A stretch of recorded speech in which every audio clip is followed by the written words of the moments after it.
Malhaba. This is Null Inquisitor with another review of 7C.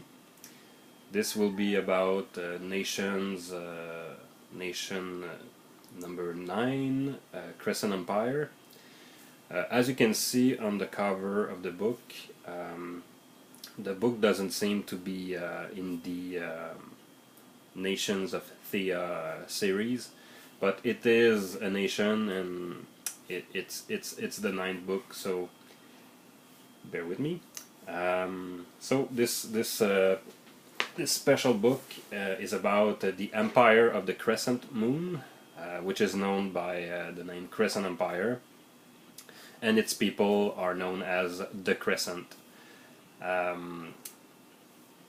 The nation can be summed up as with this sentence: your tribe, your family, your honor, these three you shall hold sacred above all others.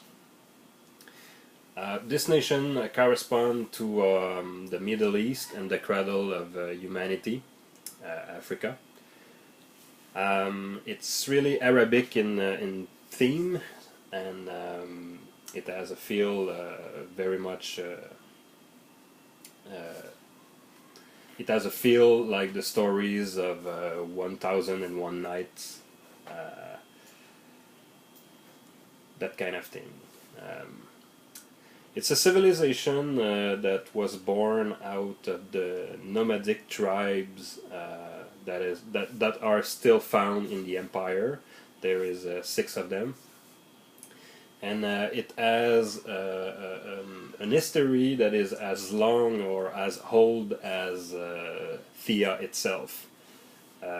History that predates the Numan Empire, which is equivalent to the Roman Empire. So it was there before even the foundation of Numa.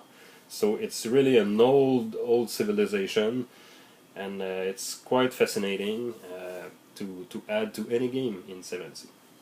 The peoples of Crescent Empire are dark-skinned. They are very civilized and educated.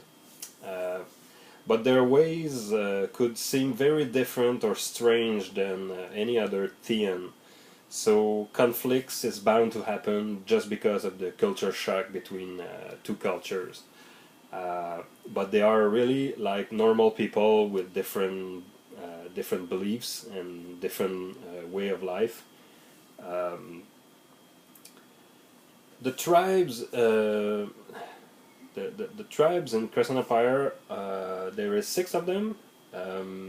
They have a name in English and in Arabic, I would guess. I will try to not butcher their name. The first tribe would be the Ghost Wind, the Rosgar Hala. Then there is the Grey Wolf, or they are also known as the Great Tribe, the Kutarkir. Then there is the Fire Dragon, the Jadur Khihad, the Magic Snake, Yilan Baslik. There is the Wild Horse, the Atlar Vahir. These are nomad that live practically on their horse, while the Magic Snake just before are kind of a little bit foreign looking for some Crescent. And the Fire Dragon tribes just mentioned also live very near the wall of fire that separate Cathay from the rest of the world, so they are kind of they know a little bit more about this mysterious land outside of the firewall. And the last tribe is the people of the star, the Aldiz Hahali.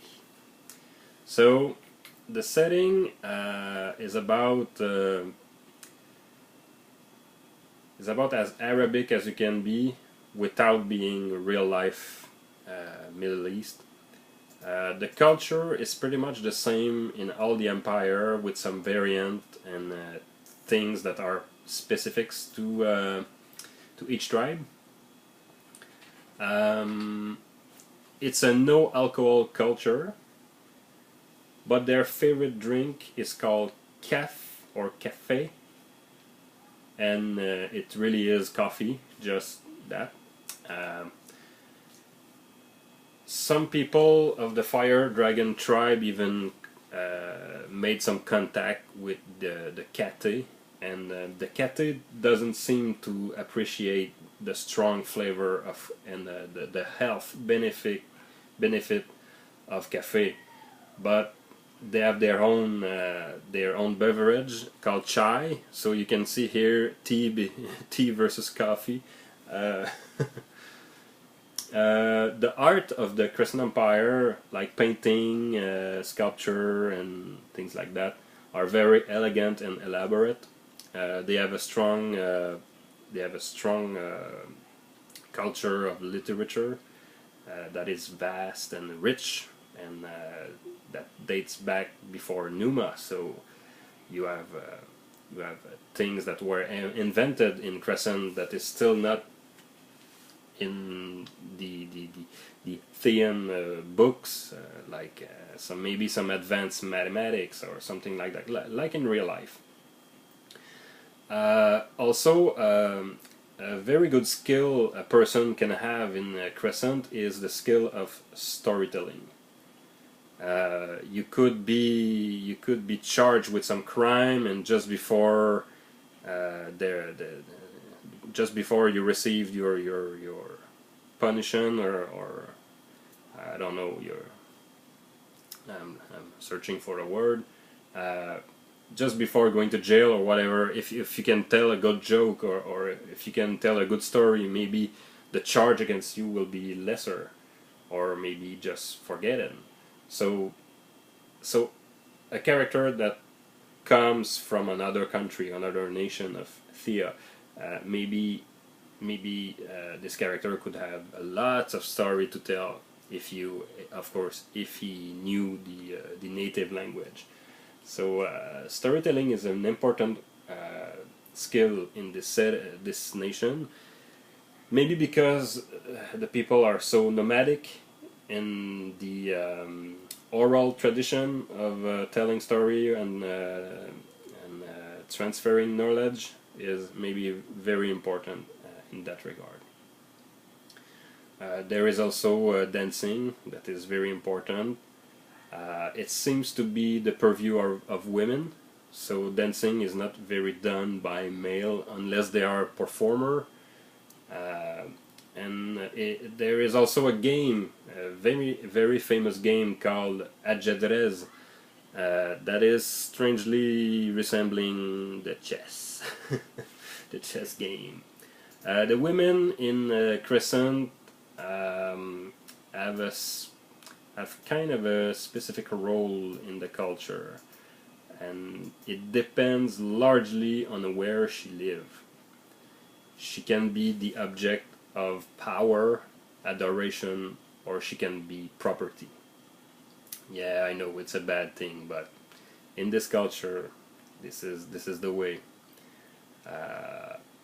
She can be a queen, a holy woman, a mystic, a minister. She can be very important, or she can be just a wife at home, or she can be like the property of a man.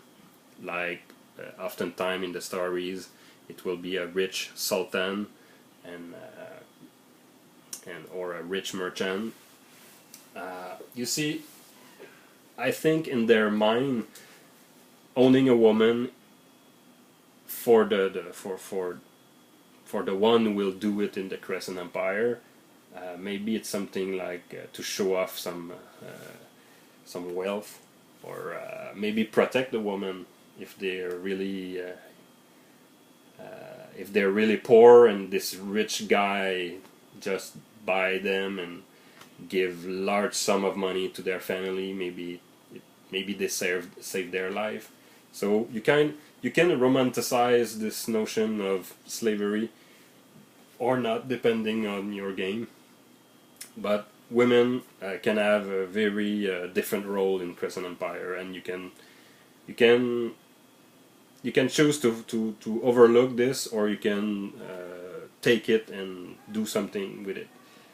There is a female character in this book that play the roles of a poor little slave in the harem, but that are really spies with extraordinary skills. And so 7th is a game about heroism, so even the women should have access to this kind of heroics. And if you build a woman with 150 points in 7th, believe me, she will be she will be able to handle herself quite easily. Funny thing, in the Crescent Empire, the word harem mean woman's quarter, so it's not like that prostitute type of things. So the harem of a sultan can be very basic, can be very like just a house. It doesn't have to be that place with the steam and sauna and you know, sex going on. And so the religion in Crescent Empire is really simple. It's focused on nature. There is talks oftentimes about the creator, but they don't seem to have our own equivalent, like the prophet Muhammad or things like that. The Crescent Empire people seems to just pray the nature, and each of their tribe have a totem for it. So the religion is very different than the real life Middle East, and so it's different, but maybe simpler. I'm not an expert in religion, and that suits me well to have a religion just be natural. But you could easily replace the religious tenet of this world with real life, you know, religion. The government in the Crescent Empire, you have the Sultan that is on the top, and just under him you have the Grand Vizier, which is like a high priest, a chief advisor, secretary of state. He's really, sometimes he will be a wizard, sometimes not. And then under him you have the vizier. You can have many vizier, one for the ministry of horse, and one for the ministry of water, and one for the ministry of justice, or whatever.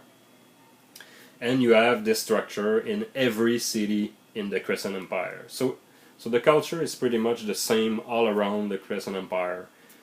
You have a sultan of this city, a sultan of that city, and maybe they are at war, and maybe they have this truce, or maybe they're friends.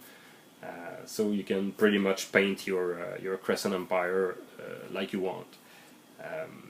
There is some NPC in the book that are described. You can use it or not. The book proposed you some new swordsman school, like the Dafan, which use a scimitar and the athlete skill in a very aggressive and powerful way. So maybe like the cover here, where you have a Khaireddin. I would have to check if he's using this style, but you could imagine him using this big scimitar and slice a man in two with a powerful shout. Or then you have the Marik. They use knives in a sneaky way. Then you have the Sersemlik, which use a heavy weapon and athlete too. This time, this art is very different. They use a super long weapon called Dilmikiri, which is a long curved sword, and it's so huge that normally a user would have to use two hands to use it. But they spin already. They always spin on themselves, so they just need one point of contact with their weapon. So it's really kind of acrobatic, but with a heavy weapon. I would guess this style would lose its effectiveness as long as as soon as you drop your weapon or fail an acrobatic roll or something, but they constantly spin on themselves and with this long curved blade, and they can use it with one hand, so it's really cool. You have another school called Vahi. It's basically a rider and commander type of skill.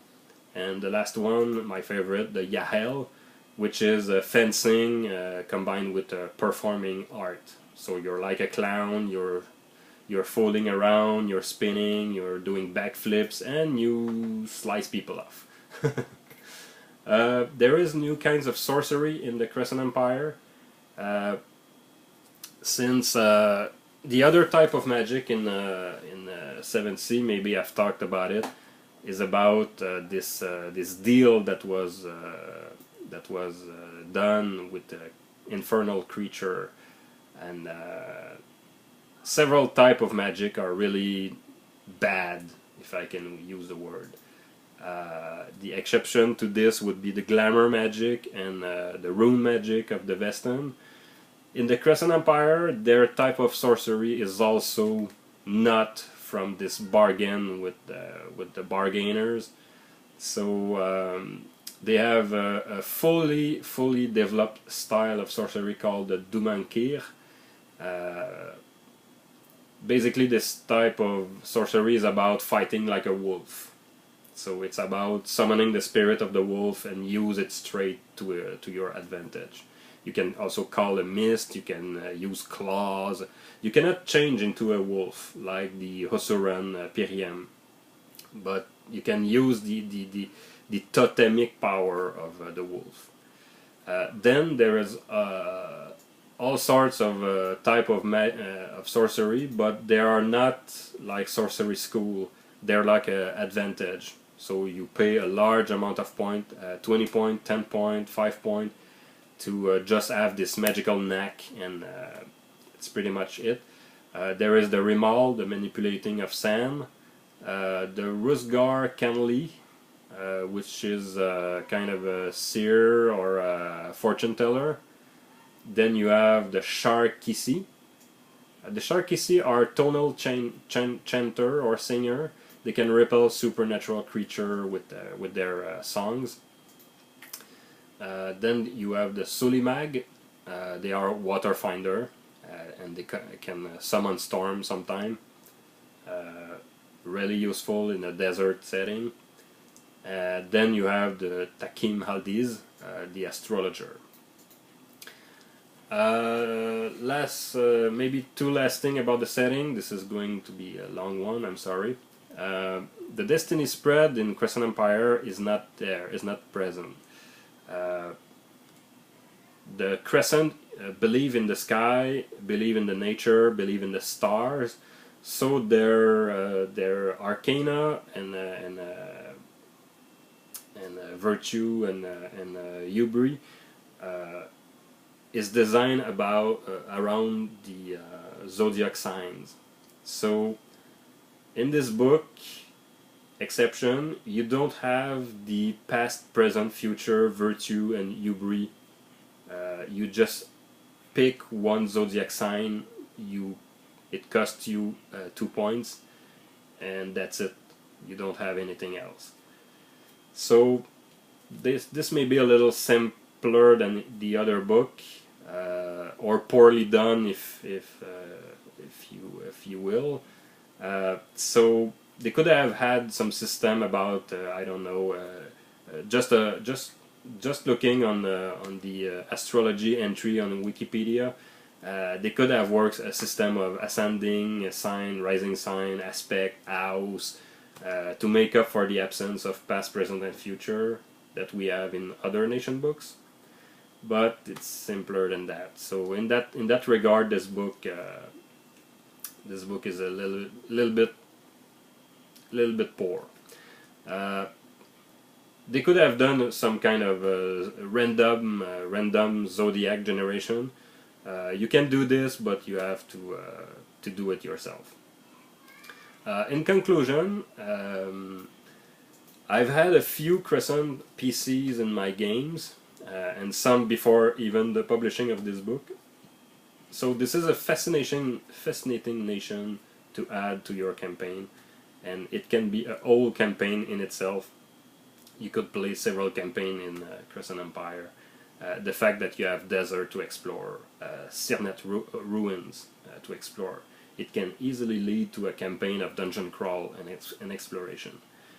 You could work for the Explorer Society and go on an adventure to find some famous artifact.